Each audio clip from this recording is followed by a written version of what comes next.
Welcome to Real Talk Wrestling. Of course, as soon as I go live, my kid walks into the room to tell me about her flag football practice, which I had to shoo her away because this is Pro Wrestling Hour. This is where I go to talk pro wrestling with my buddies. El Ginger Americano cannot make it today. He tapped out like a little. What's going on, Clutch? What's up, man? It's been a while. Yeah, man. I'm glad somebody can talk Royal Rumble with me. Somebody watches Raw. Like last week, you know how they say Kenny Omega can make a broomstick look good, right? Like Kenny Omega could wrestle so well, he could wrestle a dummy. He could wrestle a scarecrow. That was me last week. I was doing a show with a broomstick. With like it was tough. No, I love Chris. I'm giving him hard time. Listen, if I didn't have ESPN Plus with my Spectrum package included, I would not pay $30 a month for ESPN. I hate ESPN. I stopped watching ESPN in high school and I'm 40 years old. I can't stand it. So, that being said, Clutch, how did you like the Rumble? At least we haven't talked, so I just want to get your thoughts on that. For the matches themselves, for the big matches, obviously, starting from the back end, I think the right winners won the match. I don't have a single issue with any of the results from those two matches. The matches themselves, like the women's match, then I talk a lot for the women's division and how good they are. It lacked a little bit for me. Uh, the big surprise of the night was Brie Bella Yep. and the return of Tiffany Stratton for that she's been out for a few months. I'm starting to get a little bit concerned about Bianca Yeah. because what's it was just I think from what I remember it was a finger injury and that's keeping her out for much longer than I thought it would. So not to say that they didn't have good moments in the women's match. They had a bunch of the NXT women up there who did really good. They had Sol Ruka did her thing against everybody. So it's not like it was all bad, but it just lacked that punch that the Rumble usually brings. And also, it doesn't help that they were in Saudi Arabia and they all look like Power Rangers. So that goes to the women's side. No, the men's I did like a little bit more. The fact that they put Obafemi out there first, everybody got their first like big time introduction to him, and he dominated the Rumble like Brock did in 2020 for a Yep. while. And then you got him to do the face-offs with Brock, which maybe that's the match for WrestleMania. You got him with just destroying people. Javon Evans did well. All the new people, Trick Williams, and then we got the debut of Royce Keys. Who? You already know. I did find it cool how he came out. It said Hollywood. Sorry, Powerhouse Hobbs, and then it kind of switched. So I guess let everybody know who he is before. Mm-hmm. So I appreciate if they're going to change his name. I appreciate that they went that route a little bit. And then he had a moment with Cody, and then I think it had a bunch of like cool little moments. It lacked. My main complaint about this one that really pissed me off was the fact that Ray Phoenix entered at. I'm looking at here. He entered at 24. Penta entered at 28, and there was no interaction because they threw Ray Phoenix up out of there. I was hoping. I was like, okay, they're coming out late. We're gonna have a little Lucha Brothers moment. Nothing, and that kind of pissed me off. I'll say. All right. I let you say your piece, and I'm going to comment on a lot of this because I'm with you on a lot of it. I'm okay with Ray Phoenix and Penta not interacting yet, and I'll tell you why. After watching WWE Unreal season 2, I've watched all 5 or 6 episodes. They're high on Penta. They think Penta is going to be a moneymaker for a very long time because of his aura, the way he can connect with children, and they can sell merch, and he's just an outstanding character. They don't think they see Ray Phoenix. I don't think they see Ray Phoenix the same way, and they don't want him interacting with an underneath guy, I guess, or being associated. If WWE fans, casuals, don't know that they're even a thing, which I'm sure most don't. Most aren't on Twitter. Most aren't on the internet. Most haven't viewed AEW. So I'm not saying that they don't know who he is, but they might go, "Who's that? Why is Penta talking to that jobber underneath guy?" That's only my only thing. But yes, I would as a fan, of course, I would love for them to give like a moment of like, "Oh crap," and then they'd like double team on it. Like that'd be super cool. I would have marked out, but I understand why they didn't do it. I don't know if that makes sense or if I'm being an idiot. No, Clutch. no, I understand what you mean. They also, even for people that do know that they're brothers and all that, they might look at him in WWE maybe as a, I mean, to a lesser degree, obviously, of a Matt Hardy to a Jeff Hardy. As in, you look at Jeff Hardy as the guy, the main eventer and whatever, and then in WWE at least, Matt Hardy's just the guy. Yep. So yeah. Yeah, as far as now goes, the women's match. Again, this is old stuff, but hey, if you're watching right now, we're just talking tonight. There's no direction. We might go into Champa later. We might go into Joe Hendry later. There's many ways we can go, but the women's match, Brie was mega over, but was she over or was it for Brian Danielson? Really, like let's be honest. And JC Jane might be the coolest wrestler in that match. I enjoyed everything she did. I know Sol Ruka was getting all the pump and she should. Sol Ruka was great too. But as a person that doesn't watch NXT, I thought JC Jane was just like a pretty girl that held the title. I didn't know how athletic she was. So for like I'm speaking as the casual non NXT viewer, I was totally unaware of who this person was. She's really good. She's much I ranted about Roxanne last week, so Mhm. I'm not going to do it again. But there was maybe about 4, 5, 6, 7, 8, 9, 10. I can keep going. Women that should be where Roxanne is at this point. And I'll just say the up and comers of NXT, whether it be Lash Legend, she's not ready yet, but she's on the main roster.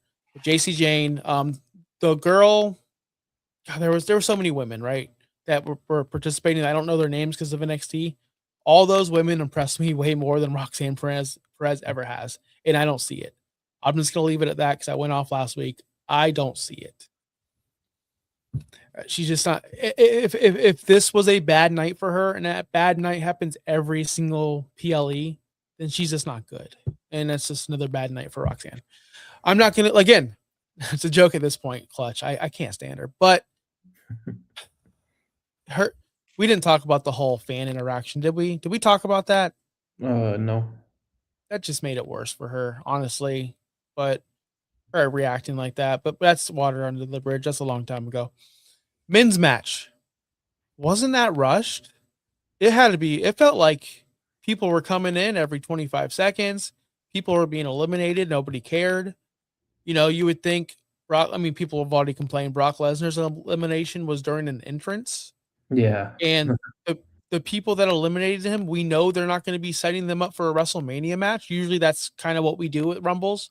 Like, let's set up a WrestleMania match. It was LA Knight and Cody. I don't see either of them wrestling Brock Lesnar at WrestleMania, so that was confusing to me. Um, the final four. Why is Logan Paul always there? I like him. I think he's good, but it feels like he's always there, but we know he's never going to win it. I just wish wasn't in the final four. But I don't have a problem with him as a wrestler. Just it seems like he seemed out of place with Gunther, Randy, Roman, and then Logan. I felt like it would have been much more drama if it was a Cody, if it was a someone that you think that could have won the Rumble.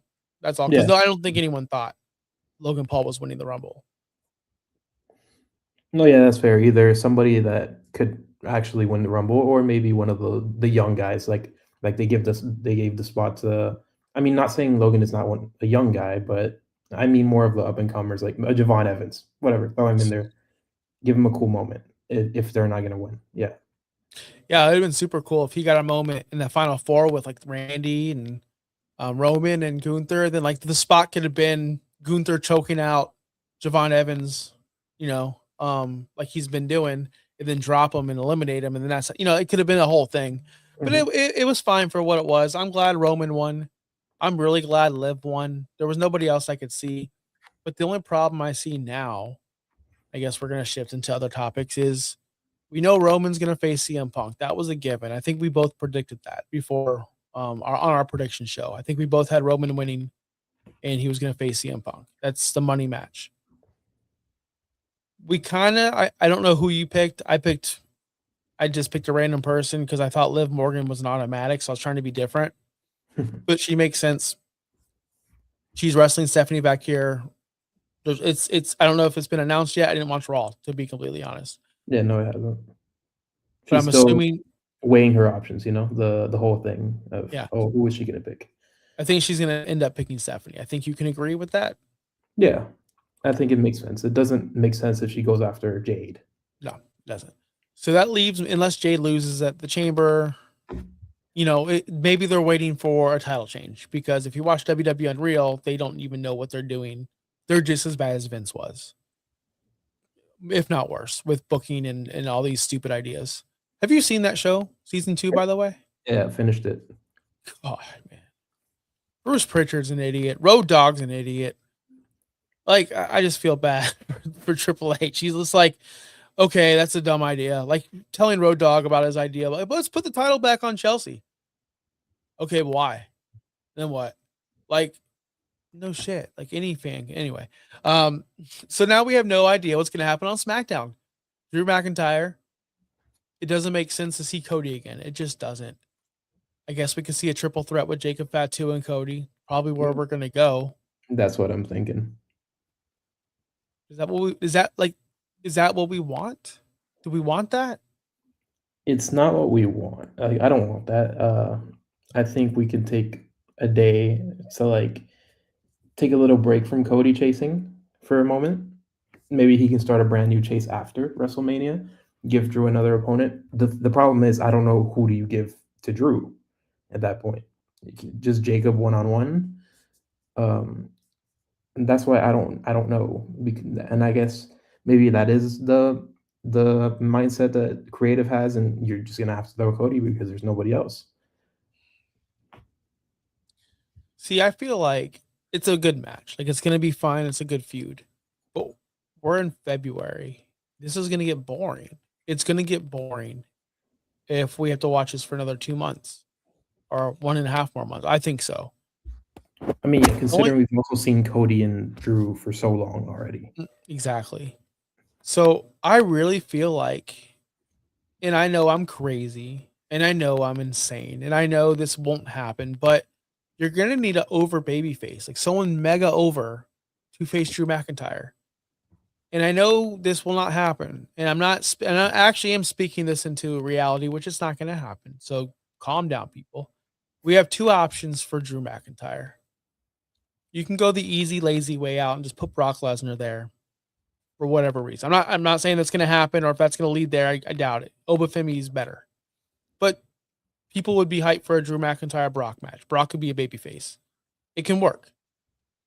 Not saying that's a good idea, but like I'm just giving you other options besides this triple threat match. All right, Clutch. Like these aren't reality. But just Okay. to say, you throw in Brock Lesnar as a babyface, could you buy that feud? Well, me, not really. I mean, we've seen Okay. it. We've seen it backwards. Uh, but I don't really have, honestly, much interest in a Brock feud unless he's putting a younger beast over, and that's where I would want to see a Obafemi or even a Powerhouse Hobbs, whatever, just go over, and that's the only thing I'm interested about. Because if I see Obafemi against Brock and Brock wins at WrestleMania, I'll lose my shit. So my other option, totally out of left field, but I don't know what to do with this guy, and he is over. Whether Triple H likes him, whether the talent likes him, whether Seth Rollins likes him, it doesn't matter. People are in on LA Knight. Mhm. And if he can somehow win the chamber, and I don't know if they're doing it, I don't know if he qualified yet. Again, I have not watched Raw, but if he is qualified for this chamber match and he's in there, why couldn't Cody, like we find out that Cody was the one that attacked Jacob Fatu, right? And they can just have their little WrestleMania feud, whatever. Or you can do Randy and Cody, whatever. Get Cody away from the title. And we have LA Knight babyface against Drew. They're both good on the mic. They can build a story. I think that could work, but I don't know if that's WrestleMania. Do you hear? Like, do you understand? He would. I think LA Knight would need even more. I guess, fanfare behind him than he already does have to make it feel big and make it like, yeah, Mania or something in order to have that match. But that's a good matchup I'd love to see. I didn't think of it much, but yeah, I mean, it's time. Drew seems like a perfect guy you can put him up against. I wouldn't be against it. I mean, I wouldn't be against it either. I think that'd be a great story. And you're right. I think the fans would be all in. I think they would be into LA Knight. He's already over as it is. And honestly, think about this. You just lost a match for WrestleMania. Like you as a company WWE. You lost Seth. He's most likely not going to be there. And you lost Braun Breaker. He's most likely now not going to be there. You're going to have to not call up, but call on to the other talent around you. You're going to have to utilize LA Knight in a big way. You've presented him as a top star. He's been in the ring with top stars. Like you're going to have to use him in the main event eventually. Other than that, we're not going to be happy with Cody, Jacob Fatu, and Drew. It's just not good enough for me. At least not in my eyes. I don't know. Like, but I think that's what we're going to get. Chamber. I'm just looking up to see who's qualified for the Elimination Chamber 2026. The only one I remember for sure off the top of my head is Randy. Um, yeah, otherwise, for some reason, these chamber qualifying things slip my mind all the time. Yeah, I mean too. So I just want to make sure. So far the matches are CM Punk versus Finn Balor for the championship at the Chamber, and we have Randy Orton and LA Knight have qualified on the Okay. men's. Then we have Becky Lynch and AJ Lee. I don't even want to talk about that. And we have Rhea Ripley and Tiffany Stratton for the women's Chamber match. Which I have my next thoughts. We talked about the men forever. The other problem is on SmackDown is the women. The women's side of things, Jade Cargill, nobody matches her. They don't have baby faces that she hasn't wrestled before. I just don't know what their plans are with Jade if Bianca's not the answer. And if Bianca didn't return, because that was the play I think we all thought. I think you Yeah. said the same thing. Bianca wins the Rumble, Liv can just do whatever she's got to do to get there. Yeah, unless, like, maybe they held on a little bit more and Bianca shows up at the chamber, mm, where I'm trying to, like, book this in my head where the whole Naomi thing started at the chamber, full circle, da-da, then it's Bianca doing it, but unless that happens, realistically, I don't know who you put there. I don't wanna see, no offense to her, but I don't wanna see Tiffany and Jade. I don't wanna see Charlotte and Jade. So, I don't know. No. The only way they can save this and make this, because I don't think Jade should be there. I don't think Jade should be the champion. I don't think Jade should be the champion going into WrestleMania. I think it's a joke. Like I think it's an absolute joke that first off, she's a world champion over talent. And I understand the talent pool of women is different than the talent pool of men, but she's a world champion ahead of someone like Braun Breaker. She's going to be headlining a main event, a title match at WrestleMania. Braun Breaker has not. Think about the everyone else. Obafemi, LA Knight, like other people that deserve spots. And again, the men's side is heavy, top heavy. The women's side, especially on SmackDown, is not. But it's just wild to me that they're gonna roll with Jade Cargill in a WrestleMania moment match. Like that's it just doesn't add up to me. But I guess that's just they're about moments. If you watch WWE Unreal Season 2, you'll know they only book for moments. They don't book for a story anymore. You hear that word moment get thrown around a lot over that Yeah. show, huh, Clutch? Moments. Anyway, Rhea Ripley, does she have an outside shot? I think that's the play. I think you have to do Rhea. Rhea Yeah. wins the chamber, faces Jade. Yeah, you have to do something. Like we talked about, Bianca was probably the creative plan for the longest time. Something obviously might have happened there that delays her. So might have to call an audible, even though Rhea is in a tag team with Io right now. Call the audible, make her, maybe she can wrestle twice. Everybody loves Rhea. She can wrestle night 1 and 2, one for the tag team titles, the other one for after winning the chamber. Because that'd be the only one where I'd be like, okay, I wouldn't mind seeing Rhea and Jade because I guess two powerful women, there's something there maybe, and just put a title on Rhea. we just need story heading into WrestleMania because Jay can't wrestle. She can't wrestle a 15-minute match that looks good. She just can't. It's fine. She does what she does well, and she does well by looking like standing there. She has a great physique. She looks like that. I don't know if she says that bitch because I don't watch SmackDown, but she looks like that bitch, and she's doing a really good job of being a heel. But I don't really want to see a WrestleMania match. It just brings me back to the Diva days. Is that where we're at? Is she China? Like, has she improved at all? Have you seen any kind of improvement? Are you excited with this title run? Is this title run eventful at all? I don't know.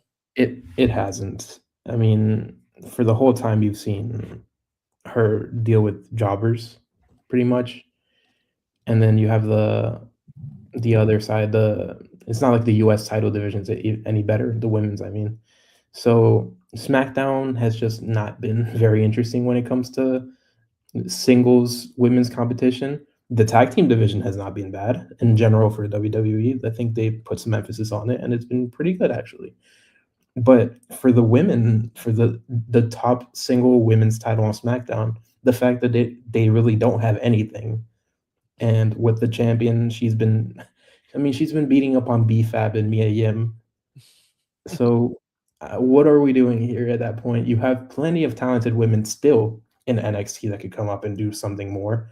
So, I don't know what they do, if they need to reshake up the roster again, send some of the talent from Raw to SmackDown to make it lively again. No, but yeah, the most disappointing division I think in all of WWE might be the SmackDown women's division, especially the top of the card. Yeah, think Because all about you have is this. Jordan Grace. That's it. After that, Think about this on Smack or Raw. You have Raquel Rodriguez, who could be a main eventer over there, SmackDown. You have Liv, of course, top. You have Becky. You have Bailey, who could probably be top over there. Stephanie. Stephanie, Rhea, Io, Asuka. I mean, I just rattled off all the women I just rattled off are better than any woman you have over there. I mean, Tiffany's great. I'm not going to take Tiffany. Like Tiffany is good, so I'm not going to take stuff away from Tiffany. But we've seen her run through that. There needs to be Tiffany comes over to Raw, and then they send I don't know Roxanne and Raquel over there. Like get rid of them. I like Raquel, but they just need help. I don't know. You're right. Reshaping the women's division over there. That's why I think Rhea Ripley winning the chamber match and going over there and winning that title, it's gonna suck because Netflix is gonna want the top star on the top. Netflix is the top show, so Mhm. it's just difficult because all the top stars are there, all of them. I can't think of one legit star besides Cody that's on SmackDown, and I think Cody's career. You talk about Ricochet. You talk about hindering your career because you're in WWE. Cody's career right now is hindering because he's on SmackDown. That's a fact. Like that is a fact in my eyes. CM Punk is the main star of the show, not Cody Rhodes anymore. Yeah, CM Punk's actually like funny enough to say like that his star has picked up even more recently, and he's been around more things, and he's somehow been more of a WWE figurehead than Cody has recently, which is very interesting. I can go into the whole thing about Punk because also promo with Roman, amazing. That's how you set up a WrestleMania match. My favorite part about that promo was he just walked right into the ring, looked right into the cam, and started calling out Finn Balor. And the way Roman played that off, and I know people have been talking about this for 2 weeks now, but the way Roman pulled that off and like just that look, right? Roman doesn't get enough credit for his facial expressions in his acting and the tone, the way he I don't know, his cadence, how he speaks. He might be the best promo in all of wrestling right now. He doesn't need to scream to get your attention. He doesn't need to raise his voice. I think Roman's top of the line, and he did a great job. And honestly, this is what you want a WrestleMania build. This is why we wanted this match. It's money. It's can't miss TV. When's the last time we said that wrestling is can't miss TV? Yeah, I mean, that's true. Every Roman, time you're gonna see Roman coming up. I think they showed a schedule. He's gonna be there most of March, and I guarantee you it's gonna be one of the most viewed months for the year for WWE. yeah. Roman is just a needle mover. He is like I was watching him and I'm sitting there just he's walking to the ring as slow as hell and does his one stuff and does it, acknowledge me and it kind of hit me in one moment where wow, he is not only like one and I sound like I'm just fanboying over him. I'm really not. But he's one of the greatest of all time. Like he legitimately is one of the best wrestlers in the history of the world ever to do it. And it's weird that we get one of those every era. We at least get one. Isn't that kind of weird? Like it just and think about sports in general. Like, is it because they're the best in that like in that group, or they actually are as good as the ones behind them or before them? It's weird to think about. It is, and it looks sometimes very convenient and manufactured how it happens, but it it does happen and it seems to work. To me, I think Roman would stack up against any of the other guys before him, the way he's been moving, acting, like yeah, the people use the word aura a lot, and he does give it off. He gives it off like he is the one of the best of all time, and he he made during the promo, he made a comment about yeah, you're to Punk, you're here wrestling every week, and I'm not. That's true. You're here because you're making up for all the time you've been away. I've been the greatest for the entire time you're gone. Da da da. The whole thing. So he can afford to miss time and all that stuff he says. So it's it's crazy how we're talking about him now compared to what he was just less. I guess I don't know 10 less than 10 years ago. Like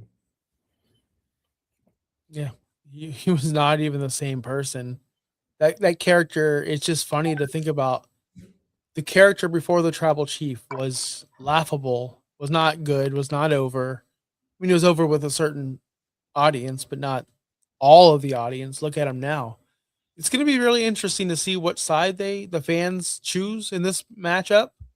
That's going to be a big moment. It's going to be a big Rock Hogan moment where yeah, you don't I know think what that's the what it's fans gonna are be. going to do.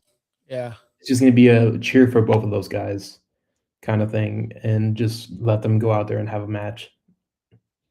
And I hope there's no shenanigans. I hope nothing happens. I hope we get a clean, but WWE, they don't do clean finishes. They do run-ins. They do a bunch of run-ins, and this is gonna be the last thing we talk about tonight because I am interested in your thoughts. Jake Paul, the guy under the mask, and now that Braun Breaker's out forever, it seems like, do they just scrap this? Because there's no like the vision is dead in my eyes. The vision is dead. I don't know, like, the whole Jake Paul, I don't think that would be it. I hope not, because this is somebody going against the vision now. So, who can it be? Is it just as easy as it's Seth Rollins? I feel like if it was, we would have had a reveal already. I have no idea. I mean, on one side, if he's I honestly have no idea who he could be. I don't know if you have any guesses that is not Jake Paul, because I guess because that doesn't make sense because of the whole they're together kind of thing. I do have a theory about a WrestleMania match involving Division, but I don't think it has anything to do with this though. So I don't know. Oh We yeah, get give me the prediction.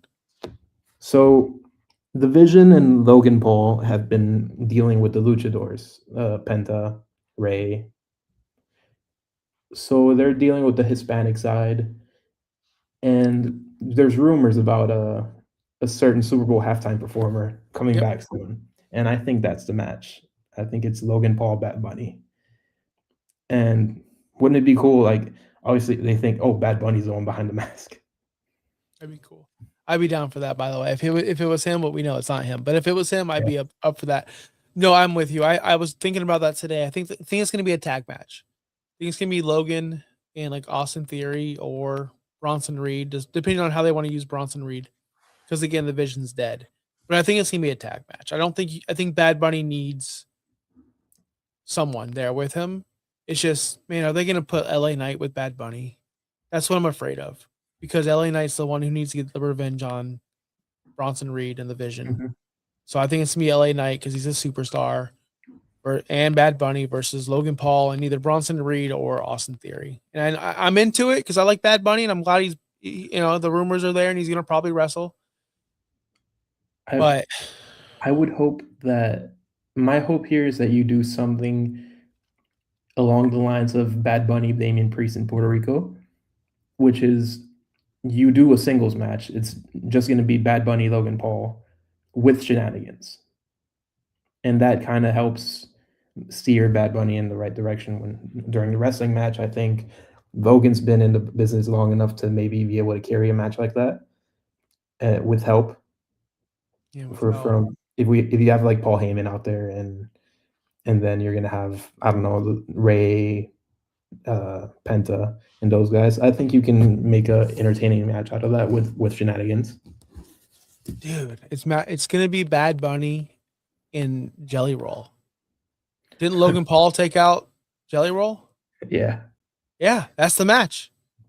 You saw Unreal season 2, man. Look, I talk because me and Bobby, by the way, if you're interested in WWE Unreal season 2, Bobby and I cover the entire first half. We're doing the second half this Saturday. We're going to cover the rest of the topics we didn't cover. We already talked about bad Jelly Roll. Maybe we didn't. I don't know. But I want to say this. I told Bobby this. I want to tell you.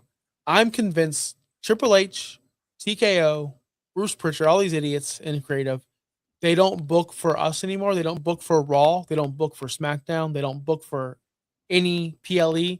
They book for WWE Unreal. What can we put on this show?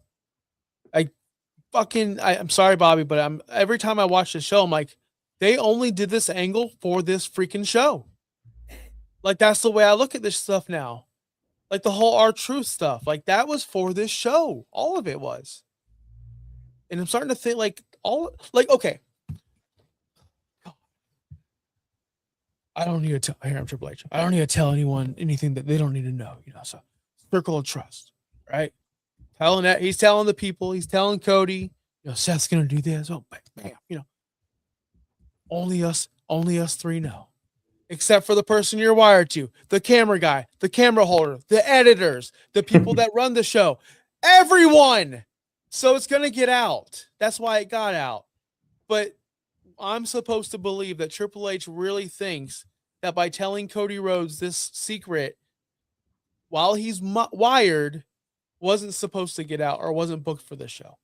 Like that moment, all that was booked for Unreal. Oh, I can't wait to show these marks how we did this. Brother, if it's a real secret and you're really hiding and kayfabe and all, you wouldn't have been mic'd up for that moment. That's all. You could have had talking heads of like, yeah, I told Cody that day. Cody could have been interviewed. Yeah, I was told that day. Well, like, don't mic yourself up and then pretend like it's a secret when you wanted it out, when you wanted that moment to be captured. Pisses me off, man. no, yeah, I agree. Pisses me off. Like I can go on about Lyra and how much that segment bugged me. Gosh, man, what a crybaby. And you know what? People, all you sickos and attacking Tony Khan for letting people run creative and stuff. Becky was in charge of that program, it seemed like. That was her idea. Lyra wasn't ready. Triple H and them didn't say no to Becky. And it was a freaking disaster. So no one gives Triple H crap for letting Becky have her little side gimmicks or whatever. I'm done with my rants. I have more. If you want more, check us out Saturday. No holds barred. Bobby and I will go on about that. Do you have any rants about that show? I'm sure something pissed you off. It just pissed me off in general the fact that like I don't have anything like truly bad against Triple H himself. He has a good brain about some certain things. The way he has talked, and I've seen on Unreal, it's just he surrounds himself with some idiots, and these people are making the product awful. And now, like when I see Unreal, I see it. I see how NXT was so good because he didn't have these idiots around him. He just ran the show himself. Then there, because you think to yourself without this show, it's like, how does Triple H book something so good like NXT and then turn around to this where it's sometimes good, sometimes bad, or sometimes really bad. And then you look at Unreal and you're like, oh, okay. These like people that are still carrying over from the Vince era are still there with Bruce Pritchard, who's probably the main culprit here. He always looks like he has a stick up his ass. It's awful. He's got the worst ideas. Bruce has the worst ideas. The worst. Road Dogg is up there too. Road Dogg Yeah. has some very For bad Road Dogg, hygiene. I don't even wanna get into, like, how badly he basically insulted Chelsea Green, and he's No, like, that "Oh, no, yeah, that we can put her up for 30 seconds, and that's what we do because she makes the most out of it." So, that wasn't Road Dogg, that was Michael Hayes. was it? Oh, Yeah, that was him too, he's an issue. You know what? Michael Hayes was cool. I had no problem with Michael Hayes besides the Chelsea Green comments. Besides the Chelsea Green comments and listing her under Alexa Bliss. Listing her under Alexa Bliss. What? But yeah, it was Michael Hayes who said that. But Michael Hayes was the realest dude throughout that entire show. When Jelly Roll was walking around, is this gonna hurt? Just gonna oh no. Is this a back bump? What? Michael Hayes was like, yeah, it's gonna fucking hurt. You might get the wind knocked out of you. And you're gonna feel it the next day too. Like Michael Hayes is the realest deal. And you know what? We might not like what he said about Chelsea, but is he wrong? Like, is she a top star? Is he wrong? Look at like really think about it. He's not. We just want her to be there. I would just want to see them give her just a few, like, more minutes out there and see if she can be that. Because we don't have the evidence that she can because, honestly, she's out there for 5 to 10 minutes and then let's call it a night. So I'd like her to have the opportunity to do it. I've seen some indie stuff that she's done, which is pretty freaking good, but I would just like to see more of an opportunity for her. Maybe give her a program at a Backlash or something for like a month, going for a title, and that's what I would think about Chelsea. As for, but before I forget, because when you brought up Jelly Roll, there's plenty of celebrities who go into this thing and just half-ass it and ends up ruining the product. Example, Travis Scott. Mhm.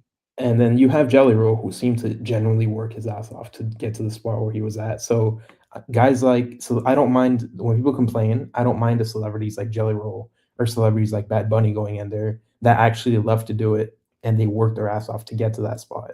Like the dude literally shed half his body weight to be there. So impressive stuff. Like you got to give him his credits. Yeah. Yeah, and he worked. He worked at it. He trained at it. Like Stephen Amell, he's rumored to be at WrestleMania this year. Hit guys like Stephen Amell who actually did it. You know, yes, I'm in for those guys. And I enjoyed the Jelly Roll moment on Unreal. I enjoyed a lot of Unreal. Like I really did. A lot of it was good. A lot of it was bad. You feel bad for guys like Chris Parks, Abyss, who constantly need Bruce Pritchard in assurance. general just treats him like shit. And Bruce Pritchard's a piece of shit. Sorry, Bobby, but he is, man. He is one of the worst people. I don't know why he's still there. And when he's still there, that means Vince is still there. Realistically. Realistically. And you know what? Road Dogg came off as a really nice guy. Like super nice, the whole R Truth stuff. Man, get yourself together. As in like you can't I don't know. He wants to cut his hair in the match. Why? Well, fuck, man. I don't know. Like, like just keep your emotions in check. But hey, that's not me. I'm not Yeah. in that position. I wouldn't know. I wouldn't know what to do either. So But there were a couple of times with Road Dogg where like he would pitch these things, and then Triple H asks a follow up, and he's like, "Well, I don't know." It's like, come on. the thing is, and I don't want to say this, but it's true. Like it feels like he's there because he's friends with Triple H. And I Mhm. feel like if Billy Gunn was there, he'd probably be in creative too. Yeah, Like, I can see it. you know, yeah. But that's gonna be they're gonna kill if they ever see this, they're gonna beat our ass. But they'll never see this. You know why? Because they don't want to face the truth. They don't know we're the best content creators create, and that's here on the Finstock Sports Network, Finstock Extra. I hope you enjoyed this. I know El Ginger Americano is not here tonight. He's what do you say? I had a lot to work. I have a real job today. It was hard. I know, Chris. I know. We all had real lives. Clutch is up to like what 2 a.m. right now? Yes, sir. 1 Yeah. a.m. 1 a.m. All right, put in the work, Chris. Be here. All right, Chris Roman's is here. Chris is dealing. He's dealing with the confusion of having both the Americanos back. That's what it is. That's exactly what it is. And I can't wait for that. We didn't even talk about that moment, but we'll get there soon. WrestleMania season's kicking in. Wrestling stories line should get better, and we'll be here every single week along the way. So, guys, have a good one. Clutch. Peace out. See ya.